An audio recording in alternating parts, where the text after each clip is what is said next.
Entonces hoy día tenemos un gran privilegio de abrir una nueva carta, que es la segunda carta del apóstol Pablo a Timoteo.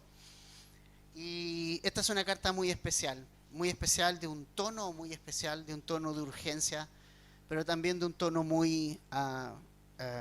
tiene una cierta melancolía, porque esta carta fue escrita por el apóstol Pablo aproximadamente en el 67 después de Cristo, y él probablemente es la última carta que él escribió.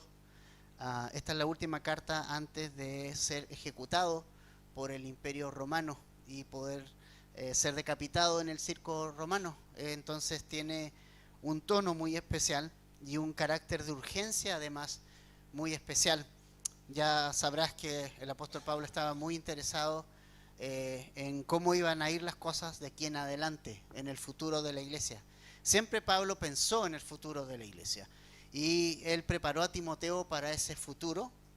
Ya hemos visto que algunas cualidades de Timoteo ya las vimos en la primera carta, pero es importante señalar y recordar que Timoteo es un joven pastor en la iglesia de Éfeso, que es una persona que tiene ciertas cualidades que lo hacen especial. Él es bastante tímido, tiene constantes enfermedades también, sufre constantemente de dolores estomacales y de apariencia más bien débil, pero que la primera carta del apóstol Pablo no, no lo empoderó.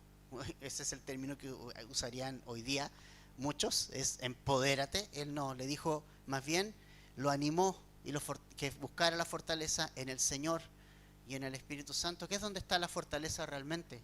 Entonces, en la segunda carta es diferente en el sentido de que ya más bien es una carta bien cercana y preparándolo para lo que viene, preparándolo para lo que va a ser sus últimos días de vida. Y de hecho Pablo en esta carta le va a decir a Timoteo que él ha peleado la carrera, que ya terminó la carrera y ahora nada más le espera la corona, ¿no? Ahora Pablo lo está preparando y está diciendo: Timoteo, el Señor terminó conmigo y ahora va a seguir contigo.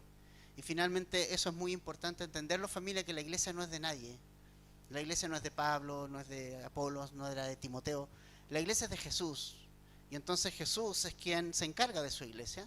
Pero como responsables y como pastores responsables, Pablo quiere dejar preparado a este hombre llamado Timoteo para continuar con la obra de Dios hacia adelante. Entonces, ese es el contexto de esta carta que nosotros vamos a comenzar a estudiar hoy, y vamos a leer los primeros versículos. Dice: Pablo, apóstol de Cristo Jesús, por la voluntad de Dios, según la promesa de vida que hay en Cristo Jesús, a Timoteo, amado hijo, gracia, misericordia y paz de parte de Dios nuestro Padre y de Cristo Jesús nuestro Señor. Padre, queremos pedirte que sea tu Espíritu Santo dirigiendo y hablándonos a través de tu palabra, y que tengamos un corazón, Señor, enseñable para ella, Señor. Y que no seamos, Señor, altaneros, sino que contrariamente a eso seamos humildes para aceptar y recibir tu palabra, Señor. En el nombre de Jesús. Amén. Entonces, familia, esta carta la escribe el apóstol Pablo, y es interesante cómo se presenta el apóstol Pablo en esta carta, como también lo ha hecho en otras. Él se presenta como apóstol de Cristo Jesús. Realmente él está diciéndonos que él le pertenece a alguien, él ha sido enviado por alguien. Apóstol, la palabra apóstol es enviado. Eso quiere decir la palabra apóstol, enviado de Dios. Pero en el estricto rigor, el ministerio del apostolado es un ministerio que se reduce a los 12, ¿ok? Es un ministerio que cesó ya después de Pablo. Pablo no le dice a Timoteo: Timoteo, tú vas a ser apóstol ahora, ni nada de ese tipo de cosas. Le dice: tú, hijo en la fe, tienes que seguir, ¿no? Entonces eso es muy importante. Acá se cierra el círculo de apostolado en el estricto rigor de la palabra. Obviamente hay personas que Dios levanta con el tiempo, que tienen ciertas características y tienen un mensaje especial para la iglesia, son enviados como misioneros y eso está bien, pero el apostolado en estricto rigor se cierra con el apóstol Pablo. Pero hay algo importante en esto, en estas palabras. Nos dice que Pablo es un apóstol de Cristo por la voluntad de Dios, ¿okay? aquí no interviene la voluntad de Pablo en cierto sentido. O sea, no es que Pablo haya buscado ser apóstol o haya buscado esta posición que él tiene y que Dios le ha dado en la iglesia y frente a la iglesia de Cristo. Contrariamente a mucha gente que hoy quiere el ministerio, quiere el pastorado, quiere las misiones, quiere un montón de cosas, pero con motivaciones equivocadas. Que lo quieren por posición, lo quieren como una forma de destacar, lo quieren como una forma de ser el espacio para simplemente hacer cosas como yo me las hago en un club deportivo o en una junta de vecinos, o etcétera, pero realmente no es que Dios los esté realmente y finalmente llamando al ministerio. Pablo no andaba buscando ser un apóstol, ni menos andaba buscando a Jesús. ¿Okay? Él lo que estaba haciendo era peleando contra Jesús. Él estaba contra Jesús. Y él estaba asolando las iglesias. Y en Hechos 8 se nos dice que Pablo asolaba las iglesias de Cristo.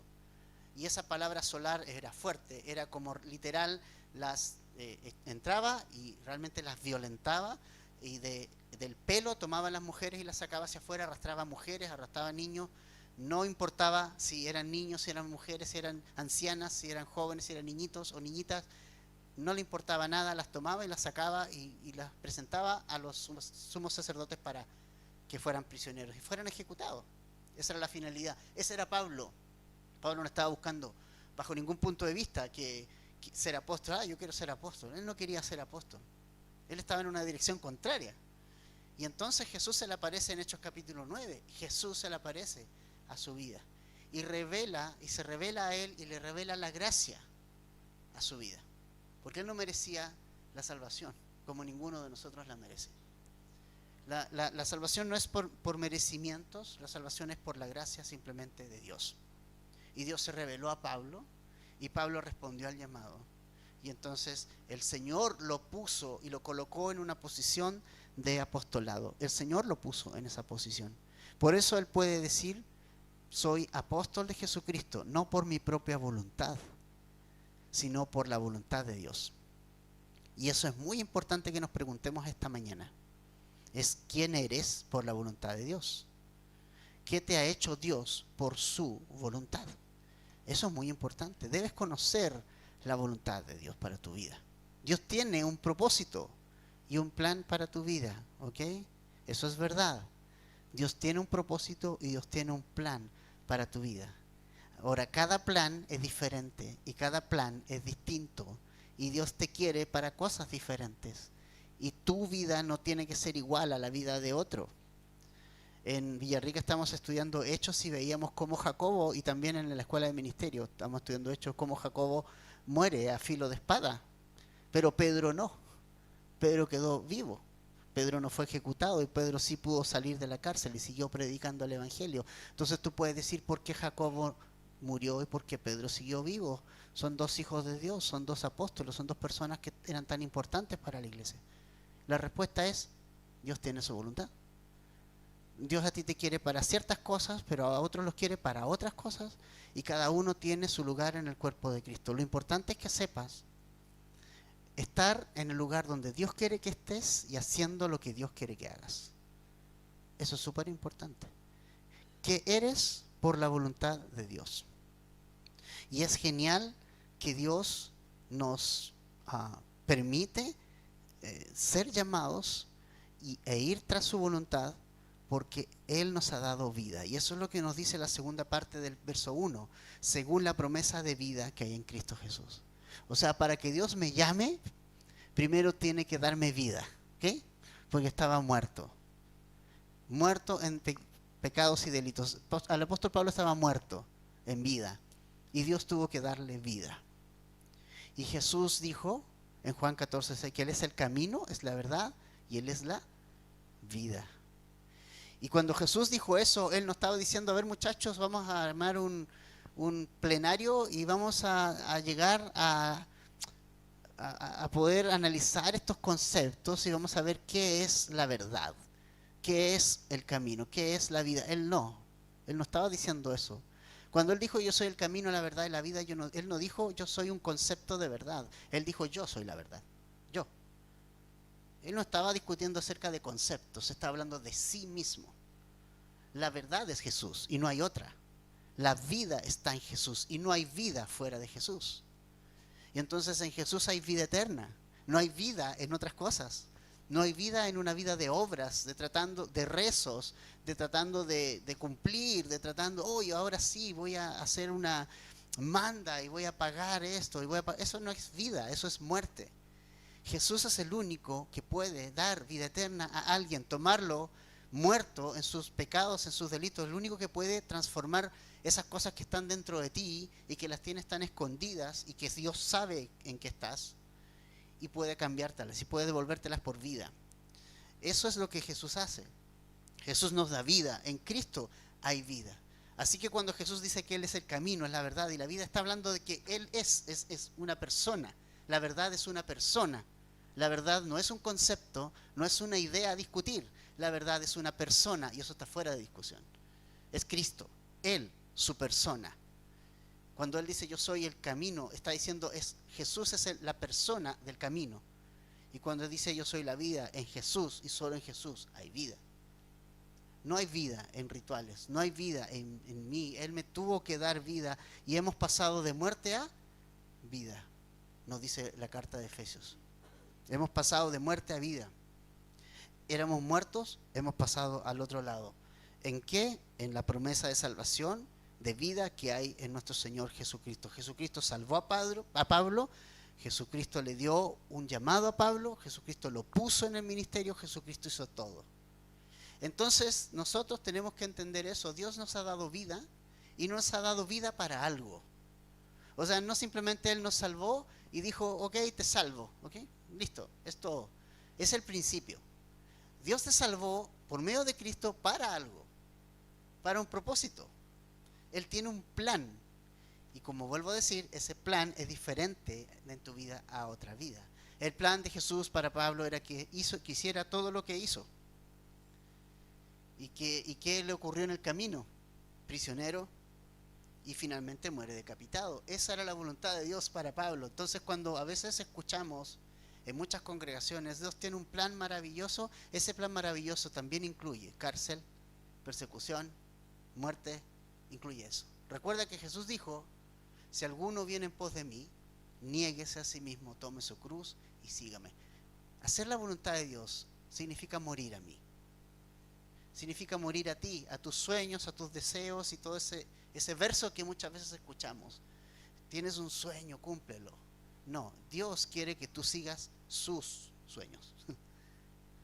Y eso es muy importante.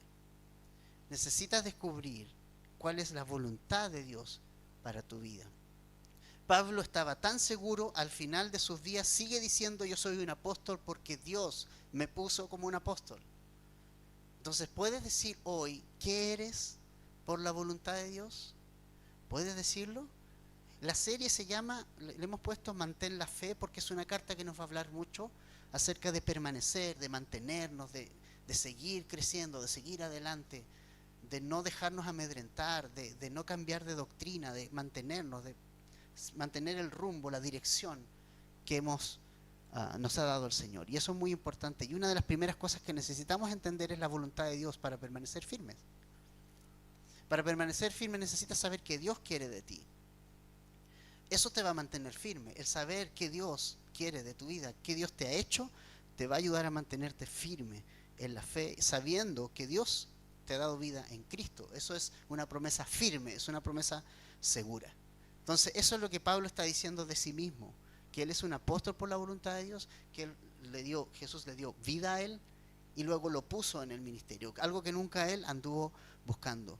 Y el destinatario de la carta, obviamente está en el versículo 2, dice a Timoteo, amado hijo, gracia, misericordia y paz de parte de Dios Padre y de Cristo Jesús, nuestro Señor.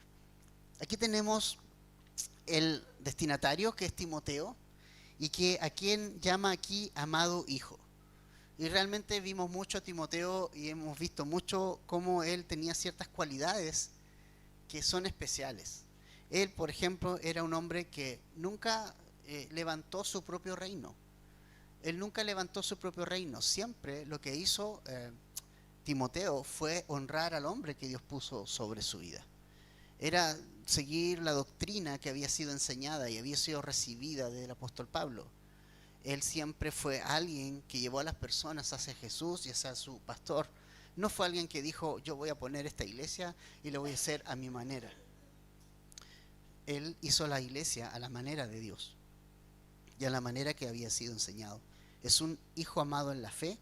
Y luego tenemos el típico saludo de Pablo, ¿cierto? Misericordia, gracia, misericordia y paz de parte de nuestro Señor Jesucristo. Es decir, aquí le agrega algo importante respecto a la carta anterior. No sé si te das cuenta. Antes era gracia y paz. Hay una palabra extra aquí que no nos pasa desapercibido. Gracia, misericordia y paz. Y le agrega esta palabra porque realmente podemos ver que Pablo pudo ver en su vida la misericordia que Dios ha tenido con él todos estos años. ¿Cómo es porque por su misericordia Dios nos ha usado?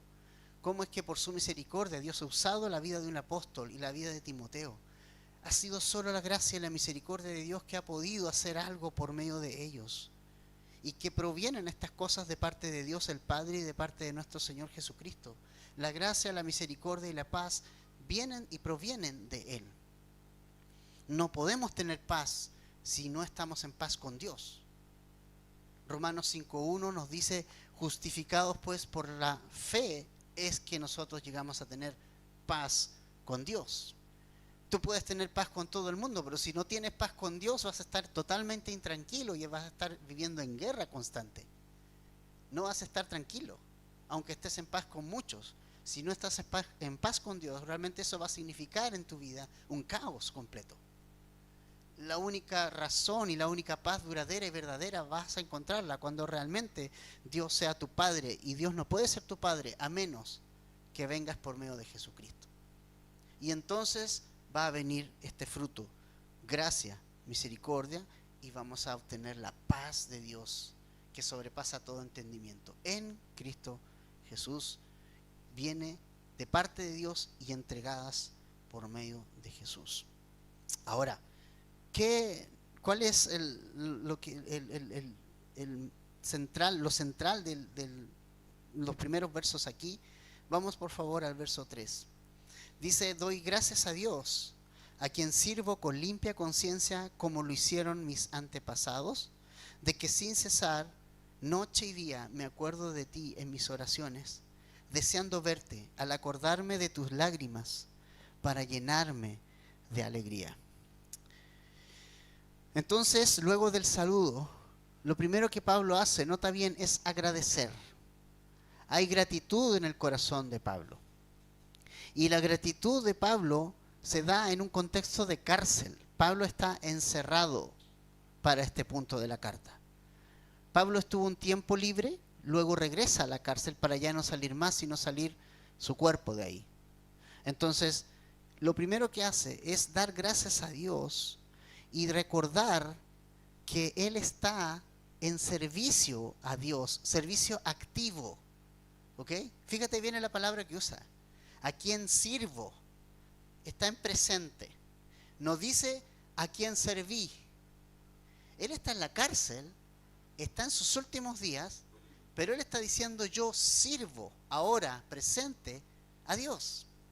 Y esto es muy importante, familia, porque a veces pensamos, por ejemplo, si tenemos una enfermedad o estamos faltos de libertad o realmente estamos encerrados en alguna parte y no podemos estar con nuestros hermanos o por alguna situación estamos en un hospital, pensamos aquí se nos acabó la vida, no puedo servir al Señor desde aquí.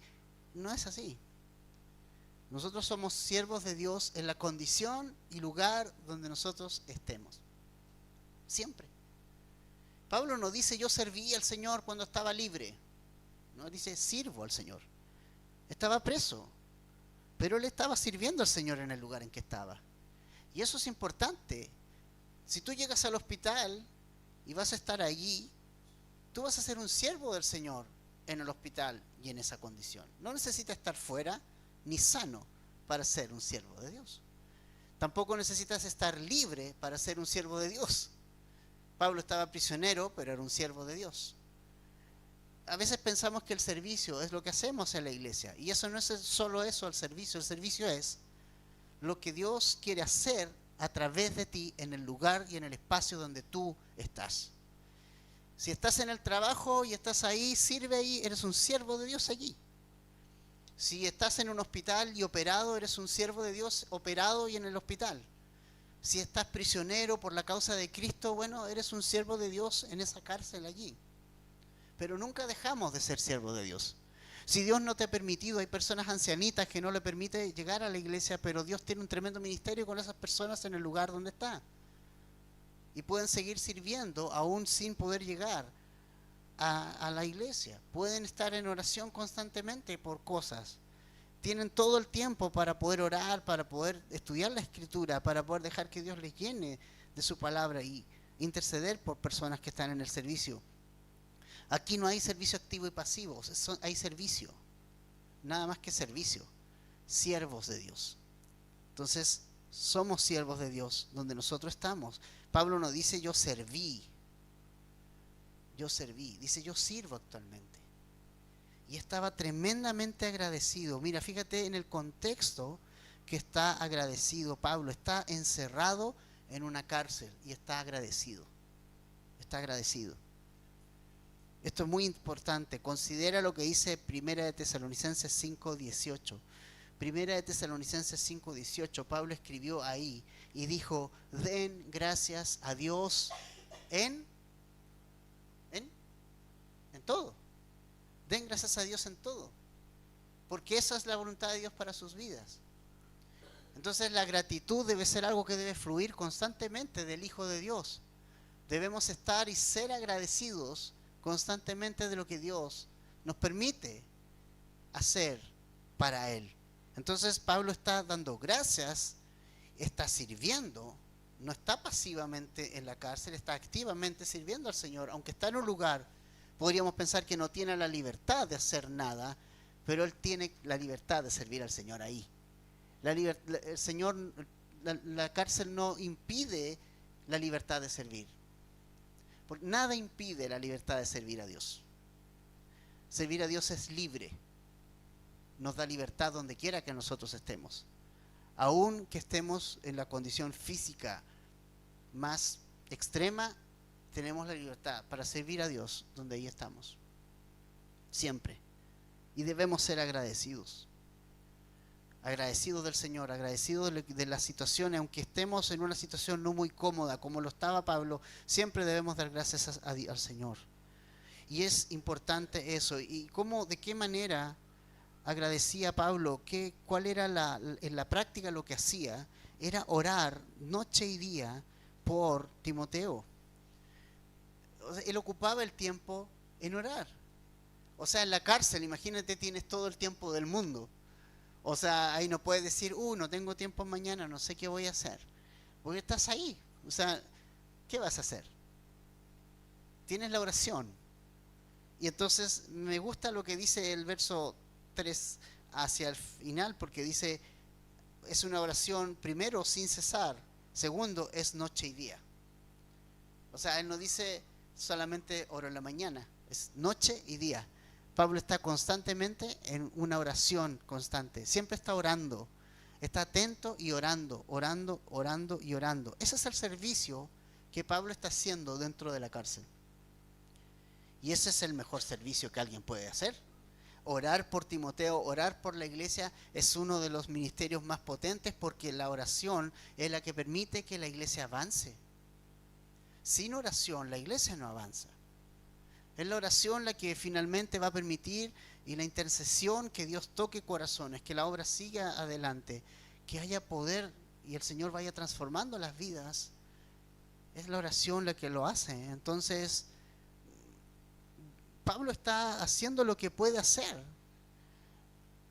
Entonces alguien dice, es que bueno, yo estoy postrado en cama o estoy en una situación extrema, no puedo salir de casa. Puedes orar día y noche. Puedes pensar en nosotros y puedes orar día y noche por nosotros. Puedes pensar en la iglesia de Cristo y puedes orar día y noche. Puedes orar día y noche por los que no han llegado a Cristo todavía y necesitan salvación.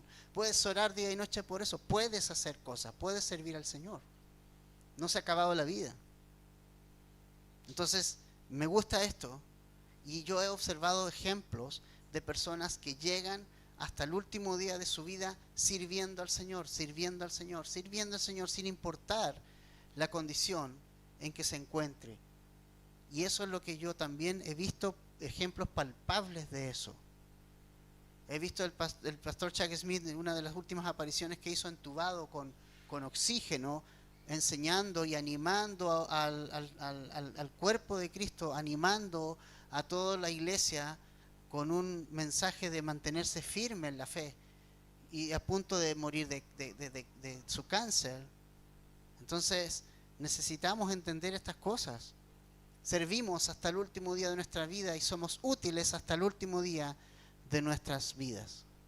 Así que si estamos en una situación que no puedo moverme mucho, aún ahí tienes servicio y puedes servir al Señor. Luego vemos el deseo de Pablo de querer ver a Timoteo. Dice el verso 4, deseando verte al acordarme de tus lágrimas para llenarme de alegría, porque tengo presente la fe sincera que hay en ti, la cual habitó primero en tu abuela Loida y en tu madre Eunice, y estoy seguro que en ti también. Eso es muy importante. ¿Cómo se animó el apóstol Pablo? ¿Cuál era su ánimo? ¿Cómo se podía animar? Y es acordándose de la fe de otros, acordándose de lo que Dios está haciendo en otros. De esa forma, Pablo se alegraba, cobraba ánimo, acordándose de la fe sincera de otras personas. Y eso es muy, muy importante. A veces estamos tan ensimismados y tan encerrados en nuestras cosas. Estamos tan como pendientes de lo que nosotros estamos viviendo, de las situaciones presentes que nosotros estamos pasando, y se nos olvida finalmente de animarnos por lo que Dios está haciendo en otros, por la obra de Dios en otros. Y eso trae ánimo al apóstol Pablo. Él se acuerda de las lágrimas de Timoteo. Timoteo fue a ver a Pablo, Timoteo lloró con Pablo, sus lágrimas fueron reales. Timoteo no era que una persona que no sentía. Timoteo se puso a llorar cuando vio a Pablo prisionero, una realidad de la cual lo tocó profundamente. Y hombres, esa tontera que dicen que los hombres no lloran es, bueno, Jesús lloró. Jesús lloró. Jeremías lloró. Nehemías lloró. Timoteo lloró. Es un absurdo decir los hombres no lloran. Jesús es el hombre perfecto, el hombre más hombre de todos los hombres que ha pasado por la tierra, y lloró. Lloró al ver el dolor de la gente de alrededor. Lloró. Muy importante.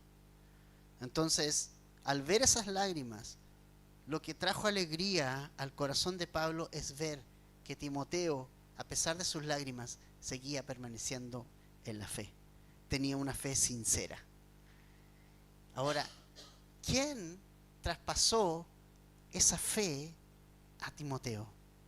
Mira lo que dice el verso 5, en la segunda parte. Dice, la cual habitó primero en tu abuela Loida y en tu madre Eunice, y yo estoy seguro que en ti también. ¿De dónde llegó la fe? ¿De dónde llegó la palabra de Dios a la vida de Timoteo? ¿De dónde llegó? ¿De quiénes la recibió? La recibió de su abuelita a su mamá, y su mamá a Timoteo. Muy importante. ¿Y qué vemos en eso? Vemos la responsabilidad que los padres y los abuelos cristianos tienen en poder traspasar a las generaciones futuras no ideas humanas, no ideas raras, no conceptos, usados por el mundo, traspasarle a Jesucristo y su palabra a las generaciones futuras. Esto es tan importante, muy importante. Eso es lo que cada abuelita y cada abuelito y cada padre y cada madre debe traspasar a sus hijos. Es el mensaje de Cristo, la fe sincera, la fe en Jesús, poder traspasarlo a las generaciones siguientes. Y yo creo que ahí hay una falta grave que ocurrió en la generación anterior, no traspasó su fe a la generación que viene, y mira el resultado en nuestro país. Mira el resultado de no traspasar la fe, cosas reales, cosas firmes, como lo es la fe en Cristo y su palabra. Fallaron las generaciones anteriores en hacerlo. No lo traspasaron y mira el resultado. Mira la condición de la iglesia, mira la condición de nuestro país. Cada vez es un país más incrédulo, cada vez es un país más apático, cada vez es un país más inmoral, cada vez es un país más alejado de las escrituras. Y eso es porque los abuelos y padres no traspasaron esa fe. Y cuando digo traspasar la fe, no es simplemente sentarse y pasarle una lección al hijo. El hijo te tiene que ver que esa lección es verdad en tu vida. Eso es súper importante. Porque ellos no van a hacer lo que tú les dices, ellos van a hacer lo que tú haces. Los niños imitan. Y el discipulado es por imitación. Jesús vivió de una manera y sus discípulos, ¿qué hicieron? Lo imitaron. Era tanto que los identificaban como galileos. Son galileos esto, igual que Jesús, hasta hablaban como Jesús. Se les pegó, lo llevaban en la sangre, porque siguieron a Jesús. Solo faltaba una cosa, el poder del Espíritu Santo, pero que lo recibieron también de parte del Padre. Y así pudieron conquistar con el Evangelio todo el mundo conocido hasta ese entonces. Pero es tan importante entregar la lección a las generaciones que vienen. En lugar de contar las historias seculares, en lugar de decirle, nietecito, mire, El Principito es un libro extraordinario. No, pásele la Biblia y enséñele la Biblia. Mijito, usted tiene que leer de filosofía, de historia. Y sí, en el colegio le van a enseñar un montón de cosas, pero no le van a enseñar la palabra de Dios. Y esa es la tarea de las abuelitas, abuelitos, papá y mamá. Enseñar la palabra de Dios y traspasarla. Hay un Timoteo porque hubo una madre y una abuela que le enseñaron la palabra de Dios. Y tal vez aquí hay un futuro Timoteo, hay un futuro pastor, hay un futuro misionero, hay un futuro líder de alabanza, hay un futuro si tú puedes realmente traspasar a tu hijo o a tus nietos la palabra de Dios y la fe en Cristo. Práctica, ejemplificando con tu vida. Así que, y esto es bien interesante, porque fíjate que al parecer ninguno de los esposos de estas personas, ni en la abuelita ni en la mamá, eran creyentes. Ahora, eso no significa que el hogar va a ser terrible, necesariamente. O sea, hay casos y casos, hay lugares así que son un desastre, pero hay otros que no. Por alguna razón, estas personas influyeron más en sus nietos y en sus hijos que los varones que había en la casa. Qué genial es eso. El cristiano influye, que el cristiano puede influir más, porque tiene el poder de Dios, tiene el poder del Espíritu Santo. Entonces, si no hubiese una abuelita y una madre que traspasaron la fe en Cristo y la palabra de Dios a una generación siguiente, no habríamos tenido a Timoteo aquí. Y eso es muy importante, muy importante. Yo me acuerdo de mi abuelita. Su fe era, podríamos decir, imperfecta. ¿Quién tiene una fe perfecta? Pero yo recuerdo a ella mandándonos a la escuela dominical, cuando éramos chiquititos, ya partieron todos. Y ella siempre la veía con su Biblia y toda la cosa. Y aunque ella fue la única creyente en el hogar porque su esposo era alcohólico, mis tíos, ninguno es alcohólico. Donde está esa cosa que dicen que el padre alcohólico, entonces todos van a ser alcohólicos. No, si Cristo está detrás. Si tú le entregas tu vida a Cristo, todo se corta ahí. Tan simple como eso. Muchos de ellos recibieron a Cristo y cortó todo, nada de alcoholismo, ninguno de ellos. Interesante. Pero fíjate cómo esa abuelita influenció de alguna manera a mis padres, mi madre, que tampoco era una persona muy correcta en un primer momento, después sí.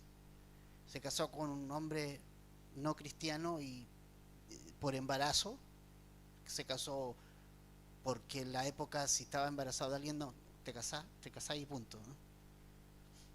Y ya, fue un desastre el matrimonio en los primeros años, pero el Señor también hizo una obra en mi padre con el tiempo. Y aunque fueron personas de fe imperfecta, sí, la oración de ellos dio fruto en su tiempo. Entonces es muy importante tomar esta labor de preocuparse de la generación que viene. Necesitamos preocuparnos de la generación que viene. Porque no es que ellos están recibiendo cosas. El colegio los está adoctrinando. ¿Sabes lo que es eso, no? Lo está adoctrinando y está creando corazones y mentes alejadas de Dios. Pero tú eres el único que puede marcar una diferencia y sacar toda la basura que traen desde el colegio. Qué triste lo que pasó con los colegios, ¿no? Antes los colegios eran reformadores. Enderéceme este chico, y lo enderezaba.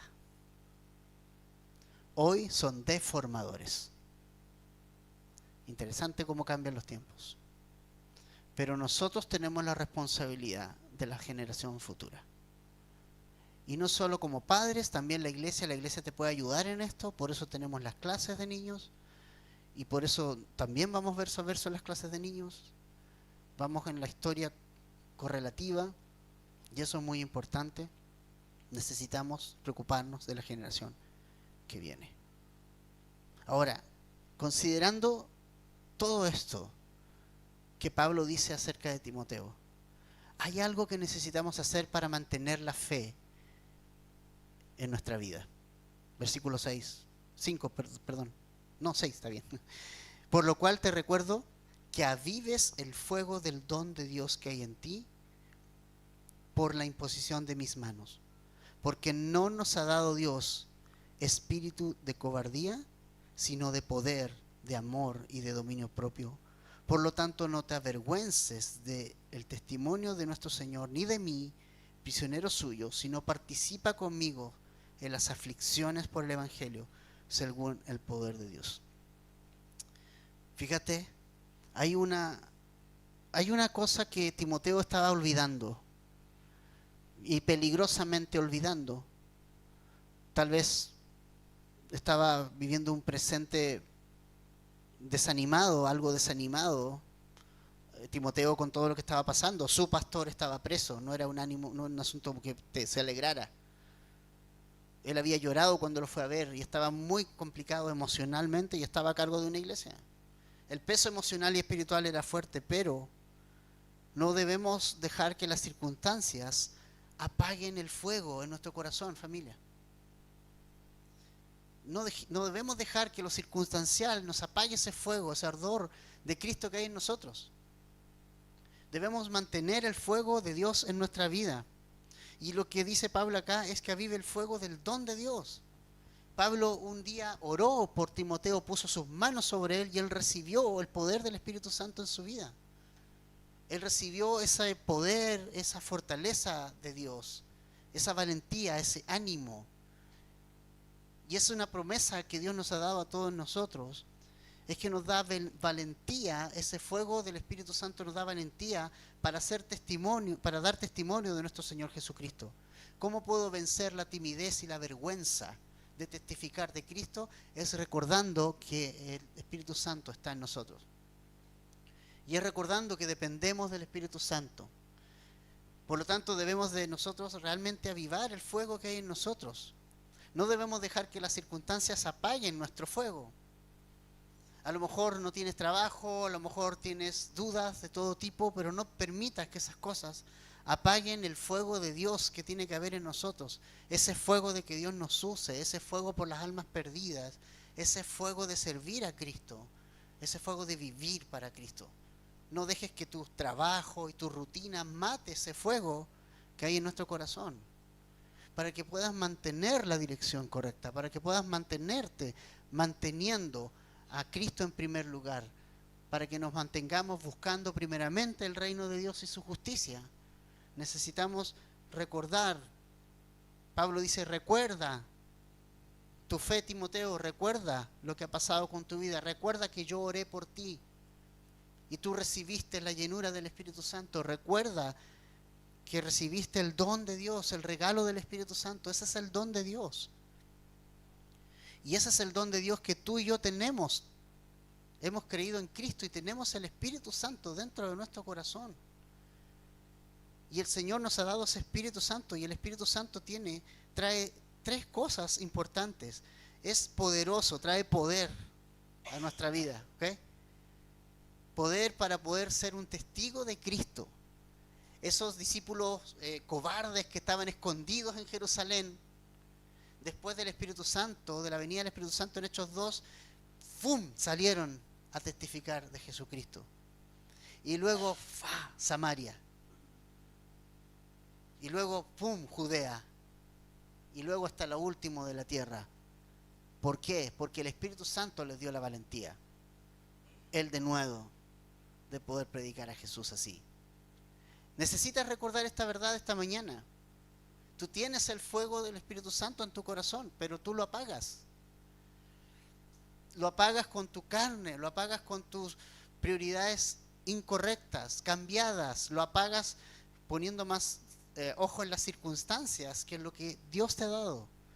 Lo apagas dando y equivocando las prioridades. De esa forma apagas el fuego.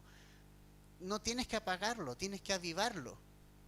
Y para avivarlo tienes que congregarte, tienes que orar por la mañana, leer la palabra de Dios, tener tus tiempos devocionales y no dejar de congregarte. Porque eso te mantiene con el fuego vivo. Necesitas mantener la llama ardiendo en tu corazón. Porque una llama ardiendo y el fuego es el que provoca la explosión. Es el fuego. El fuego es el que quema. El fuego es el que provoca un efecto. Ya vimos todos los incendios forestales que ocurrieron en la quinta región. Mira el efecto del fuego. Míralo. ¿Qué efecto produjo? Una llama. Todo un sector de Viña completamente quemado, autos, gente corriendo, en nada. Todo fue alcanzado por el fuego. Imagínate el fuego del Espíritu Santo estuviera encendido en tu corazón y el mío. ¿Cuánta gente alcanzaría? ¿Cuántas personas podrían ser alcanzadas para Cristo? ¿Cuántas personas podrían llegar y doblar sus rodillas y doblar sus cabezas e inclinarse ante Jesucristo? Si el fuego estuviera encendido en tu corazón. Si nosotros queremos mantener la fe, necesitamos encender ese fuego, mantenerlo encendido. No dejes que lo apaguen tus planes. No deja que tu falta de considerar a Dios, tu exceso de preocupación y circunstancias apaguen ese fuego. Necesitamos mantenerlos vivos, porque el espíritu que Dios nos ha dado no es de cobardía, no es para quedarse sentado, ¿sabes? Es para ir al frente de la batalla, es de poder, pero aparte de poder, es poder con amor. Eso es muy importante. La gente necesita escuchar la verdad, pero necesita escucharla en amor. ¿Ok? No simplemente, eres un pecador, te vas a ir al infierno. Se debe escuchar en amor. Es poder, pero es en amor. Y en lo tercero, el Espíritu Santo hace algo bien especial en ti. Te da autocontrol. No pierdes el control. Ser lleno del Espíritu Santo no es el remolineando. Ser lleno del Espíritu Santo es autocontrol.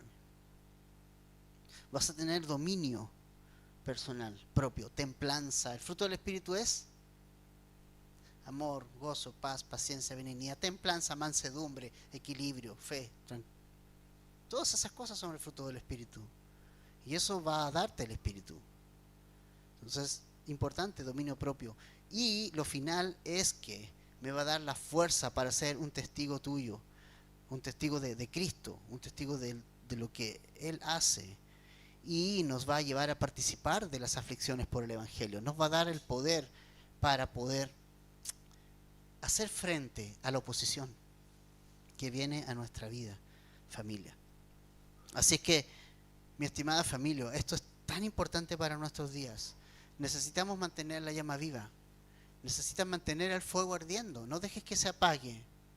Porque si se empieza a apagar y se apaga, imagínate, has sacado una brasita de su lugar, está el carbón ahí, y tú sacas una brasa de ese carbón, lo apartas, lo dejas lejos, evidentemente ese carbón se va a apagar. Tú necesitas estar con otros para que tu fuego se avive. Necesitas estar con otros cristianos. Necesitas congregarte en una iglesia donde se te ame, donde se te instruya de la palabra, donde se adore, donde se ore. Una iglesia sana para que esa llama también pueda estar viva. Necesitas de las personas. Y Pablo le dice a Timoteo, quiero verte. Quiero verte. Yo te escribo, pero las cartas no son lo mismo. Necesito verte. Y quiero verte. Y deseo verte. Porque es la manera de mantenernos con el fuego ardiendo, unidos, en un mismo sentir, en un mismo espíritu. El Espíritu Santo vino sobre la iglesia de Hechos cuando estaba en un mismo sentir y en un mismo espíritu, unánimes y todos juntos, pero unánimes. No es lo mismo estar juntos que unánimes. Yo he estado en cursos que están todos sentados uno al lado de otro y nadie se ama uno a otro. Hay odio en uno a otro. Posición física juntos no significa necesariamente estar juntos en espíritu. Estar juntos en espíritu es estar en la misma página con Cristo y querer exactamente lo mismo, aunque soy diferente al que está al lado, y eso es la iglesia. Mira a los discípulos. Un recaudador de impuestos con un pescador al lado, con un celote al otro lado. Pero Cristo los unía. Y el fuego se hace más fuerte cuando la iglesia está unida. Cuando estamos unidos, cuando somos uno, el fuego va a arder. Necesitamos estar juntos. Entonces, familia, ante todas las cosas, no dejes que el fuego se apague esta mañana, ¿ok? No dejes que el fuego se apague. Identifica aquellas cosas que están apagando tu fuego. Y no dejes que esas cosas te apaguen el fuego. Si hay ciertas cosas que te están alejando de Dios y están apagando tu fuego, tienes que cortar esas cosas para que el fuego se mantenga ardiendo. Debes mantener lejos el agua que quiere apagar el fuego. Y debes acercarte al fuego. Y el Espíritu Santo es el fuego de Dios que quiere mantener tu corazón ardiendo constantemente. Ábrele tu corazón a la obra de Dios. Deja que su fuego pueda hacer su obra en ti. Y el fuego purifica, el fuego quema las impurezas. Y el fuego es energía, te da el poder y la fuerza para ser testigo en Judea, Jerusalén, en Samaria, Judea, Jerusalén, Samaria, Judea y lo último de la tierra. Eso es. Solo el Espíritu lo puede hacer. Entonces, para mantenernos en la fe, necesitamos el fuego del Espíritu Santo ardiendo en nuestro corazón. Sin el Espíritu Santo no te puedes mantener, porque no depende de ti. Dependes del poder de Dios. Para mantenerte lo necesitas a Él y nada más que a Él. Oramos, familia. Gracias, Padre, por esta mañana. Gracias, Padre, por tu palabra. Y Señor, estamos